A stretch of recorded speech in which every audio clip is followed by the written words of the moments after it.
Yo mga idol, kamusta? Sports Talk PH nga pala. Ang laban ng mga Pinoy, pag-usapan natin yan mga idol. Ngunit bago ang lahat ay huwag kakalimutang mag-subscribe at i-click ang notification bell button for more sports talk. So muli nga pong ipinamalas ng current undefeated IBF and The Ring Magazine Cruiserweight Champion Jay Optaya ang bagsik ng kanyang kamao. Ito po ay matapos niyang patulugin ang kanyang katunggalin na si Hussein Sin Cara sa round 8 ng kanilang sagupaan, kung saan ilang minutong nawala ng malay si Sin Cara, dahilan kung bakit nakuha ni Optaya ang panalo via 8-round knockout.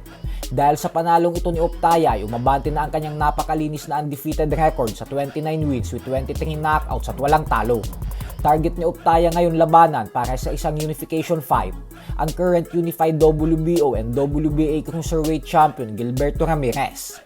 Subalit mukhang malabo po itong mangyari sa lalong madaling panahon, gawa ng nakatakda ng magtuo si David Benavides at Ramirez sa buwan ng Mayo sa susunod na taon. Habang sa undercard naman nga po, ay dumayo ang ating pambato na si Herlan Gomez sa bansang Australia para sagupain ang former world champion na si Jason Moloney. Subalit sa kasamaang palad nga po ay hindi umubra ang pagiging knockout artist ng ating kababayan sa pagkakataon na ito. Gawa ng siya ang agad na napabagsak ni Moloney sa first round, hanggang sa tuluyan siya nitong tinalo via 4th round technical knockout.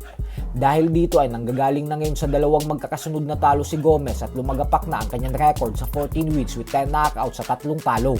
Habang si Moloney naman ay nakabawi na matapos niyang matalo sa Japanese superstar Tenshin Nasukawa nitong nakalipas na buwan ng Pebrero lamang.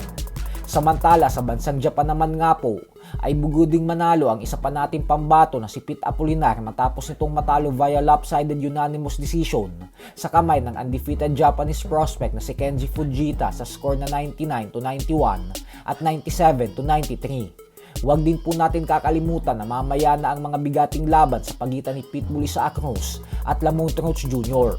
At sa co-main event naman ay magtutuos din si Stephen Fulton at O'Shaquie Foster.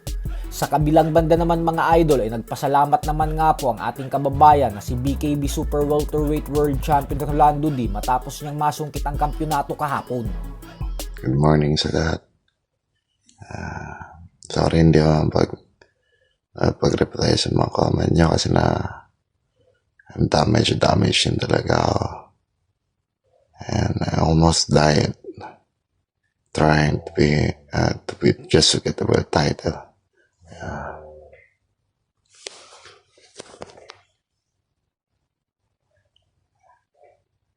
Kaya huwag niyong tatawanan yung mga fighters, guys. Pagdadaanan namin, hindi madali. Salamat sa suporta nyo. Salamat sa suporta nyo. Salamat sa mga pagbati. Natupatin yung pangarap ko na maging world title champion.